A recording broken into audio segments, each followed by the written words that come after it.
আপনারা রোমিও জুলিয়েটের কথা নিশ্চয়ই শুনেছেন, কিন্তু আজ আপনাকে এমন এক রোমিও পাখির কথা বলবো যে তার জুলিয়েটকে পাওয়ার জন্য জায়গা পরিষ্কার থেকে নাচ কত কিছুই না করে।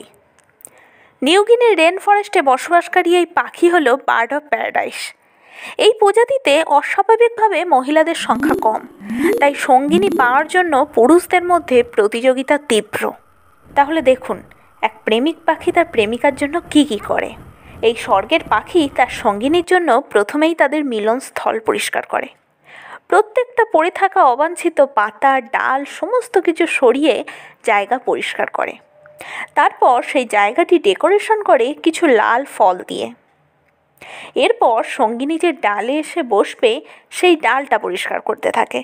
প্রথমে সাপের চামড়া দিয়ে ঘষে, তারপর কোনো ছেঁড়া কাপড়ের টুকরো দিয়ে ডাল পরিষ্কার করে।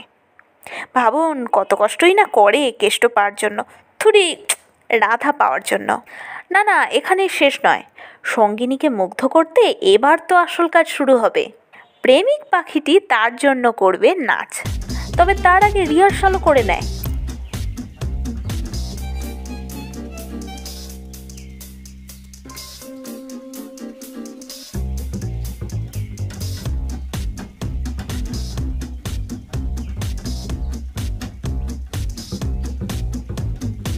রিহার্সাল শেষ হলে তারপর প্রেমিকাকে ডাকতে শুরু করে।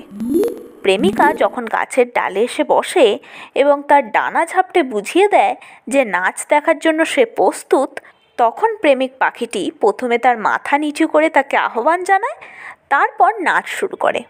এই নাচ চলতে থাকে যতক্ষণ না প্রেমিকার মন জিততে পারে।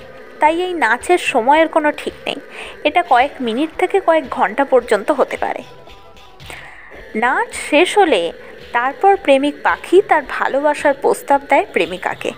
প্রেমিকার মন যদি মুগ্ধ হয় প্রেমিকের নাচে, তবেই প্রেমিকা মিলনে অংশগ্রহণ করে, না হলে আবার উড়ে চলে যায়। এবার বলুন, আপনি আপনার ভালোবাসার মানুষকে খুশি করতে কি কি করেন, আমায় কমেন্টে জানান। এরকম আরও ইন্টারেস্টিং ভিডিও পেতে আমার চ্যানেলটি সাবস্ক্রাইব করে রাখুন। ভালো থাকবেন, সুস্থ থাকবেন। নমস্কার, ধন্যবাদ।